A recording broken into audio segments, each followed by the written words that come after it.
성신경으로 신앙 고백하심으로 8월 15일 아침 예배를 하나님 앞에 드립니다. 나는 전능하신 아버지 하나님, 천지의 창조주를 믿습니다.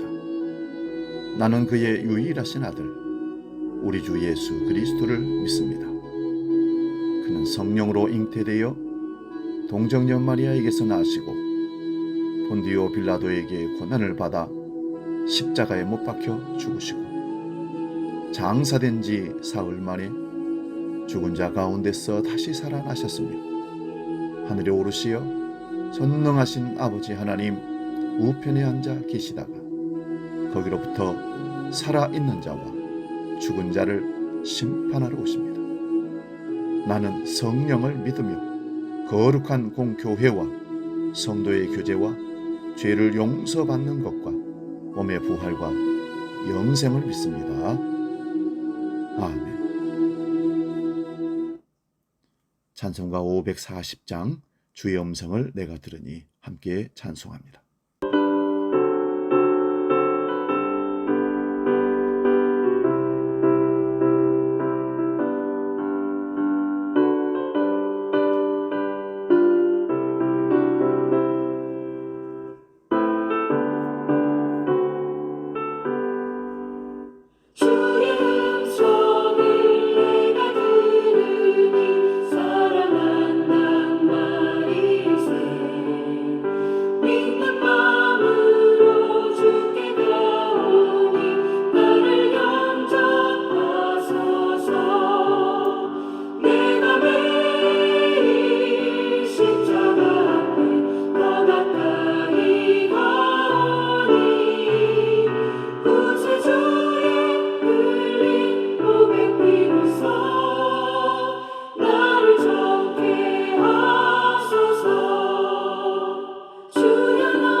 아침 우리에게 주시는 하나님 말씀은 신약성경 마가복음 14장 32절에서 42절 말씀입니다. 신약성경 80면에 있습니다. 이 말씀 봉독할 때에 살아계신 주님의 음성을 들을 수 있기 바랍니다. 마가복음 14장 32절에서 42절 지금 봉독합니다. 그들이 겟셋마네라 하는 곳에 이름에 예수께서 제자들에게 이르시되 내가 기도할 동안에 너희는 여기 앉아 있으라 하시고 베드로와 야고보와 요한을 데리고 가실새 심히 놀라시며 슬퍼하사 말씀하시되 내 마음이 심히 고민하여 죽게 되었으니 너희는 여기 머물러 깨어 있으라 하시고 조금 나아가사 땅에 엎드려 될 수 있는 대로 이때가 자기에게서 지나가기를 구하여 이르시되 아빠 아버지여 아버지께는 모든 것이 가능하오니 이 잔을 내게서 옮기시옵소서. 그러나 나의 원대로 마옵시고 아버지의 원대로 하옵소서 하시고 돌아오사 제자들이 자는 것을 보시고 베드로에게 말씀하시되 시몬아 자느냐 네가 한 시간도 깨어 있을 수 없더냐 시험에 들지 않게 깨어 있어 기도하라 마음에는 원이로되 육신이 약하도다 하시고 다시 나아가 동일한 말씀으로 기도하시고 다시 오사 보신즉 그들이 자니 이는 그들의 눈이 심히 피곤함이라 그들이 예수께 무엇을 대답할 줄을 알지 못하더라. 세 번째 오사 그들에게 이르시되 이제는 자고 쉬라 그만 되었다 때가 가까웠도다. 보라 인자가 죄인의 손에 팔리느니라. 일어나 함께 가자. 보라 나를 파는 자가 가까이 왔느니라. 아멘. 봉독한 말씀으로 네 마음이 어디 있느냐 이런 제목으로 말씀을 상고하면서 은혜를 나눕니다. 네 마음이 어디 있느냐. 여러분 사람은 마음 따로 몸 따로 행동할 수 있는 변신의 귀재입니다. 마음은 없는데 자신의 유익을 위해서 몸이 가 있는 행동을 하기도 합니다. 이것을 사람은 모르나 하나님은 아십니다. 마음은 진심인데 몸이 다른 사람의 눈이나 체면 따위로 몸이 움직이지 않는 경우도 있습니다. 이것도 하나님이 알고 계십니다. 우리는 이것을 잘 파악해야 사람의 진심을 얻을 수 있습니다. 지금 주님 앞에 내 몸은 와 있는데 내 마음은 어디 있느냐는 물음은 진실함으로 하나님 앞에 와 있는지 아닌지를 분별하라는 말씀입니다. 하나님을 만날 때에는 몸과 마음이 다 가야 하나님을 진실로 만날 수가 있습니다. 그래서 가장 큰 계명이 무엇이냐고 묻는 자에게 주님은 이렇게 말씀합니다. 너는 마음을 다하고 뜻을 다하고 힘을 다하여 주 너의 하나님을 사랑하라 하셨던 겁니다. 이것이 가장 큰 계명이라는 것입니다.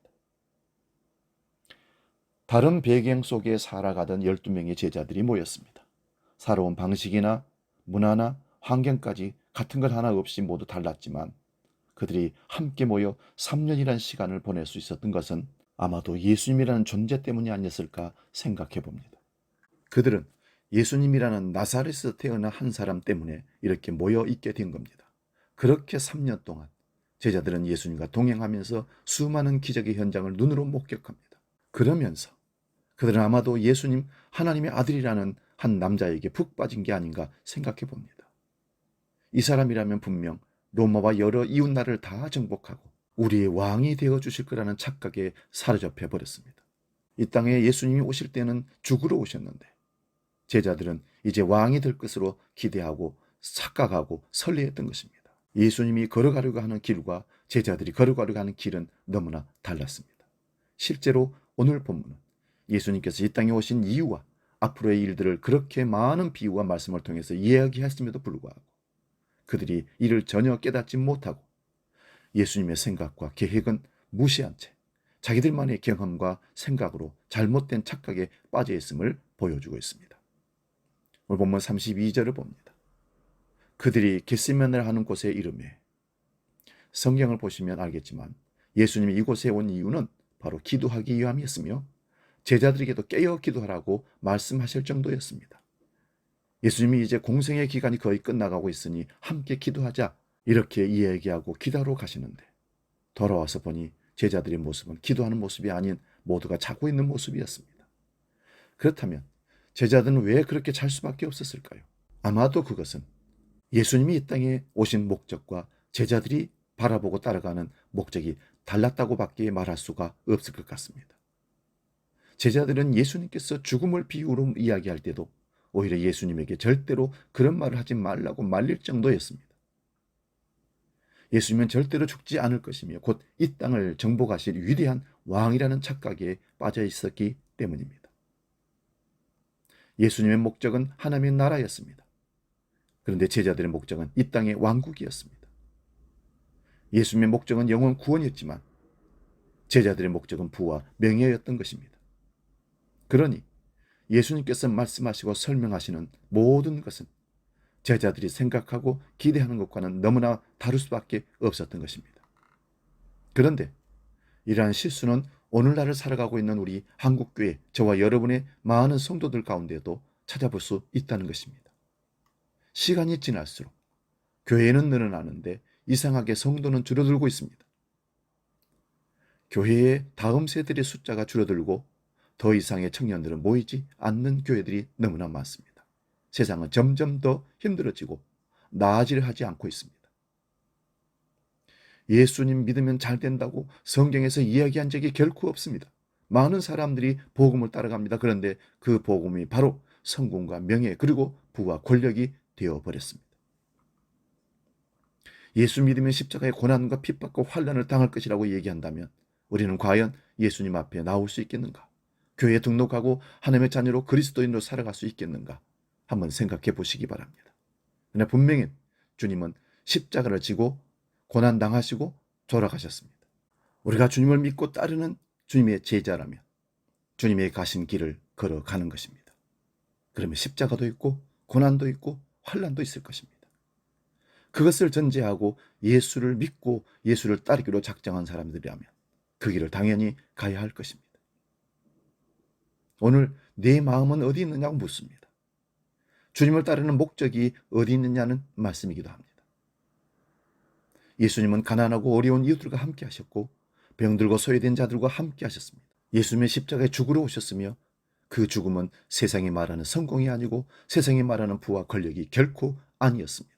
그러므로 예수님이 이러하였듯이 이 땅의 교회들도 그리스도인들도 더욱더 힘써 소외된 자들을 돌봐야 되고 그들의 친구, 가족이 되어야 하며 지금 이 시대에 저와 여러분들은 십자가의 고난과 핍박일지라도 주님이 가신 길에 있었다면 같이 당해야 한다는 사실을 깨닫고 함께 따라가야 할 줄로 믿습니다.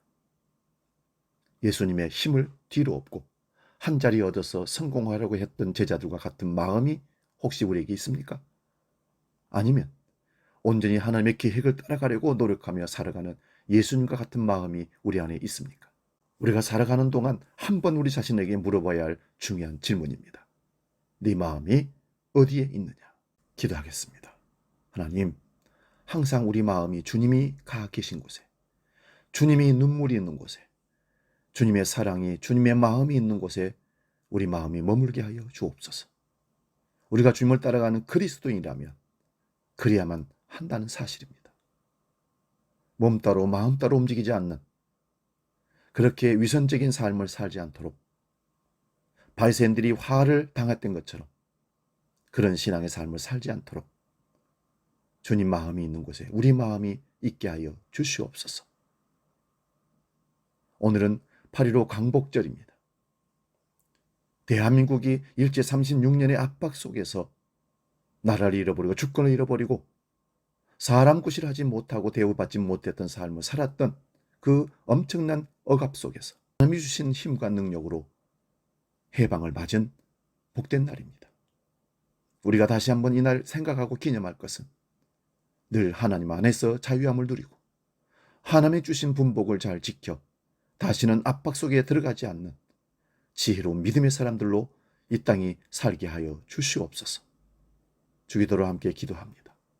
하늘에 계신 우리 아버지 이름을 거룩하게 하시며 아버지의 나라가 오게 하시며 아버지의 뜻이 하늘에서와 같이 땅에서도 이루어지게 하소서. 오늘 우리에게 일용할 양식을 주시고 우리가 우리에게 잘못한 사람을 용서하여 준 것 같이 우리 죄를 용서하여 주시고 우리를 시험에 빠지지 않게 하시고 악에서 구하소서. 나라와 권능과 영광이 영원히 아버지의 것입니다. 아멘.